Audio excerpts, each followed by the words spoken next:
को बेच रहे, इन लोगों की पहचान करनी पड़ेगी। देश में बड़े बड़े आंदोलन ये चलाने पड़ेंगे। आज से जो संयुक्त मोर्चा ने फैसले लिए हैं, उसके तहत हमको बड़ी बड़ी मीटिंगें पूरे देश भर में करनी पड़ेगी। अब ये मिशन खाली मिशन उत्तर प्रदेश और ये नहीं उत्तराखंड, मिशन होगा संयुक्त मोर्चे का देश बचाने का। ये देश बचेगा, ये संविधान बचेगा। आज लड़ाई उस मुकाम पर आ गई कि देश के जो नौजवान हैं, जो 14 करोड़ लोग जो बेरोजगार हमारे साथी, हमारे बच्चे हुए हैं, यह आंदोलन उनके कंधों पे है। जिस तरह से एक चीज बेची जा रही है, 3 कानून भी उसी का ही एक हिस्सा है। पहला है कि यहां पे रेल और हवाई जहाज और हवाई अड्डे बेचे जाएंगे। किसने परमिशन दी? किसकी ताकत है कि देश की प्रॉपर्टियों को बेचोगे? आपने घोषणा पत्र में नहीं लिखा, देश की जनता को धोखा दिया। धोखा नंबर 1।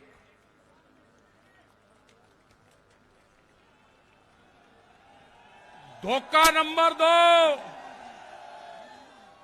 धोखा नंबर 2, बिजली बेचेंगे, प्राइवेट करेंगे बिजली को। ये धोखा नंबर 2 कहीं घोषणा पत्र में नहीं लिखा। जब वोट मांगी, नहीं कहा कि बिजली भी बेचेंगे।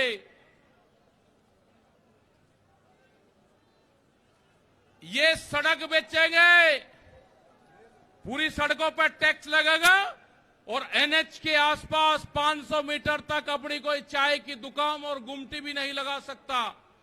अगर किसी ने चाय का खोखा रखा तो वह जमीन उसकी गांव समाज में निहित होगी। ये सड़कों को बेचने का काम करेंगे। ये देख लेना क्या क्या चीज बिक्री है। ये सेल फॉर इंडिया का बोर्ड देश में लग चुका है।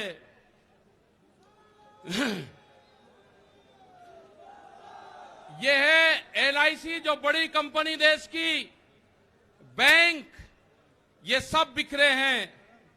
इनके खरीदार कोई और नहीं है, खरीदार अडानी और अंबानी हैं। ये बिखरे हैं सब।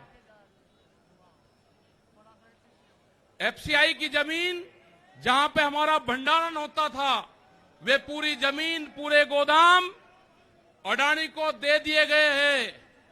पूरी एफसीआई के जो गोदाम हैं अडानी के कब्जे में हैं। आपके पास में, भारत सरकार के पास में कोई भी गोदाम अब नहीं बचा है। देश के बंदरगाह, पूरा जो समुद्र के तट थे 100-100 किलोमीटर तक एक कंपनी को बेच दिए। वे बंदरगाह भी बिक गए। ये भी आपको जानकारी होनी चाहिए। वहां पे जो मछली पालन किसान हमारा था, जो नमक का किसान हमारा था, खत्म हो गए। बड़े बड़े बंदरगाह वहां पे बिक चुके हैं।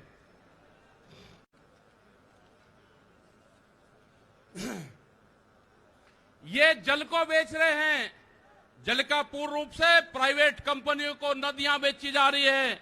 जो नदियां, जो जल हमारी जीवन रेखा होती थी, उनको बेचने का काम पूरे देश में करा जा रहा है।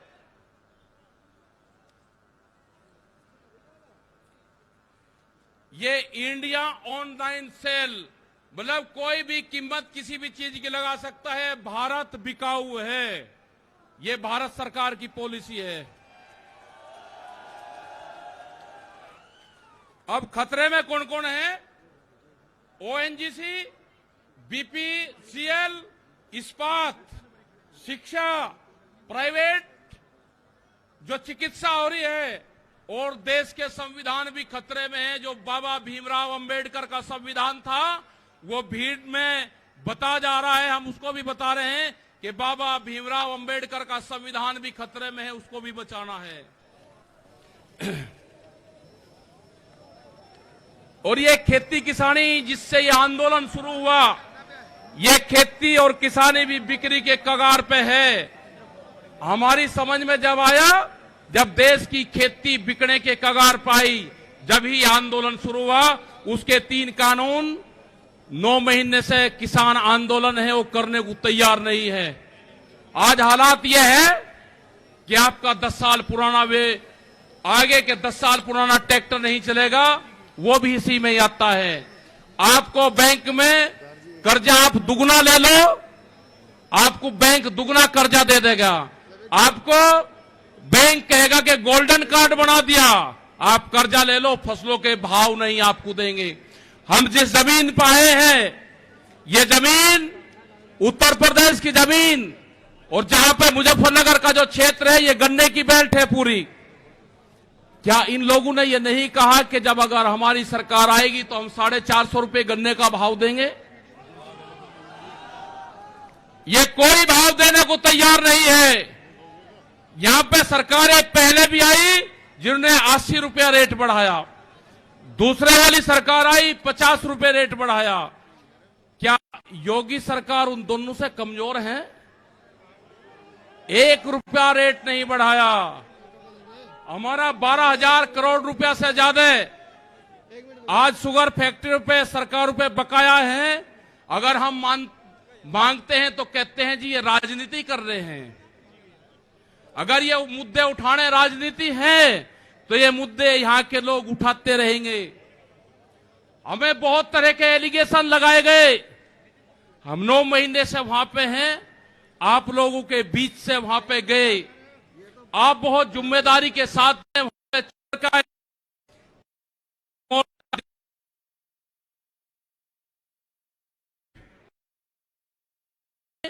तो सिर्फ संयुक्त मोर्चा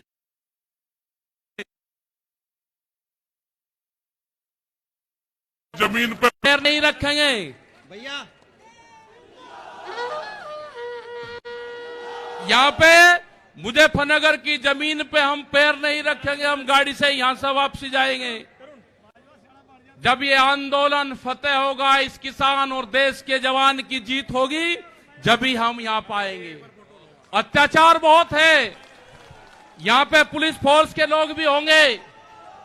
यहां पे पुलिस फोर्स के लोग हैं, उनकी सैलरी 25 और 30 हजार रुपए है। ड्यूटी वे 24 घंटे देंगे।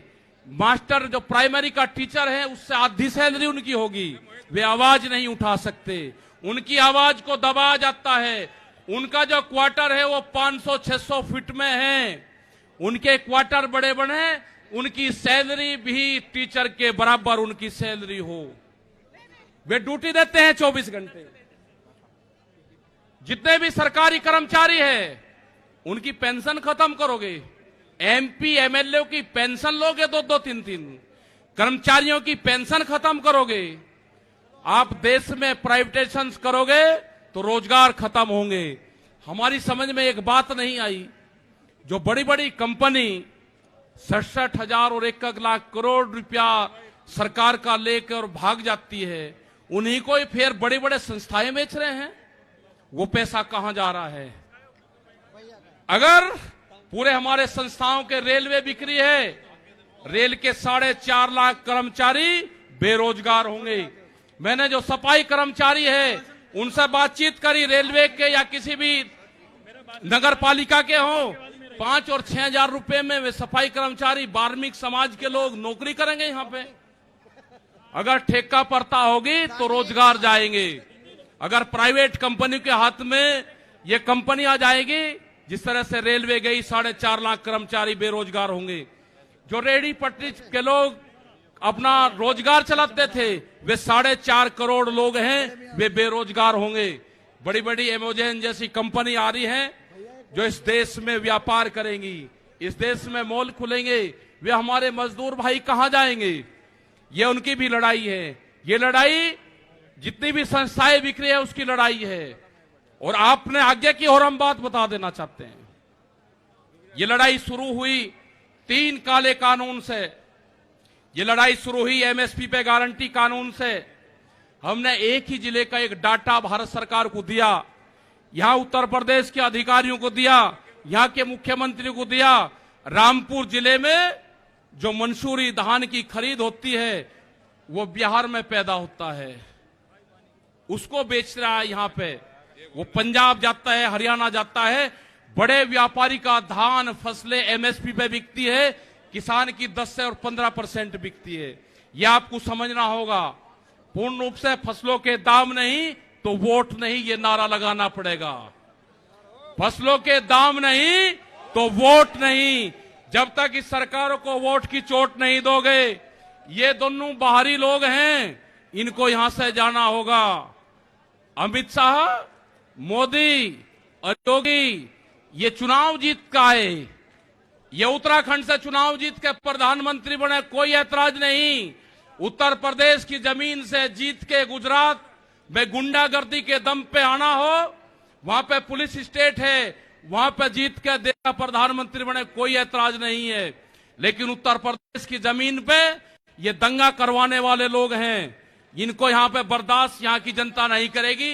ये मिशन जो संयुक्त मोर्चे का है, ये तय हो चुका है और हम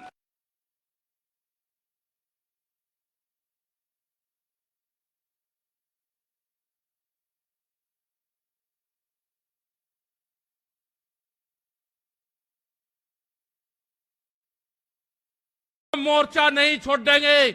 अगर हमारे को शहीद होना पड़ेगा तो हम मोर्चे पर होएंगे, या तो जीत का आएंगे, बगैर जीते नहीं आएंगे वापसी। ये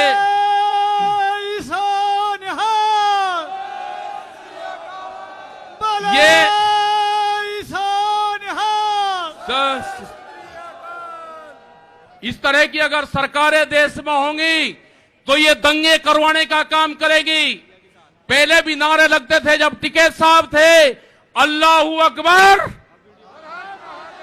अल्लाहू अकबर, ये नारे लगते थे। हर हर महादेव और अल्लाहू अकबर के नारे इसी धरती से लगते थे। ये नारे हमेशा लगते रहेंगे, ये नारे हमेशा लगते रहेंगे। दंगा यहां पे नहीं होगा, ये तोड़ने का काम करेंगे, हम जोड़ने का काम करेंगे। किसी गलत फहमी में मत रहना। ये देश हमारा है, ये प्रदेश हमारा है, ये जिले हमारे हैं। आप तैयार रहना। ये कहते हैं कि लाल किले पे किसान गया, अगर लाल किले पे नहीं, किसान तो अगर जाता तो पार्लियामेंट पे जाता जहां पे कानून बने हैं।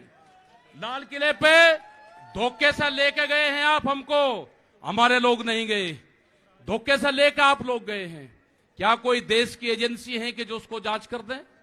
क्योंकि कोई एजेंसी बोलने को तैयार नहीं है। पूरे देश पे इनका कब्जा हो चुका है, पूरी एजेंसियों पे। देश में कैमरा और कलम पे बंदूक का पहरा है। कैमरा और कलम पे किसी प्रेस की हिम्मत नहीं कि वो किसान के पक्ष में दिखा दे। निगेटिव दिखाते हैं बहुत प्रेस के लोग। तो इन सब लोगों का आपको ध्यान रखना है। ये आंदोलन जारी रहेगा। वो 28 तारीख की जो काली रात है उसको आप याद करते रहना। हम वहां से हटेंगे नहीं, किसी भी कीमत पर वहां से जाएंगे नहीं। देश के नौजवानों का रोजगार का सवाल है। 450 रुपया क्विंटल गन्ने का इन्होंने भाव की बात करी थी, वो चाहिए हमको। हमको फसलों पे एमएसपी की गारंटी चाहिए। प्रधानमंत्री ने कहा कि 2022 में फसलों के रेट दुगने होंगे, आमदनी दुगनी होगी। 3 महीने की बात रहेगी है। 1 जनवरी से बिकने वाली फसलें दुगने रेट पे बेचेंगे। ये प्रचार हम करेंगे। हम जाएंगे देश की जनता के बीच में, पूरे देश में संयुक्त मोर्चा आंदोलन करेगा। और हमने बार बार कहा कि हमारे पंच भी यही है और हमारा मंच भी वही है। आपने बात सुनी, ये 20 लाख से ज्यादा लोग मुजफ्फरनगर की जमीन पाए। इन सब का बहुत बहुत धन्यवाद, सभी वॉलंटियरों का धन्यवाद। अभी हमारे कुछ लीडर रह रहे हैं, आप उनकी बात सुनोगे। धन्यवाद। जय हिंद, जय भारत। वाहे गुरु जी का खालसा, वाहे गुरु जी की फतेह।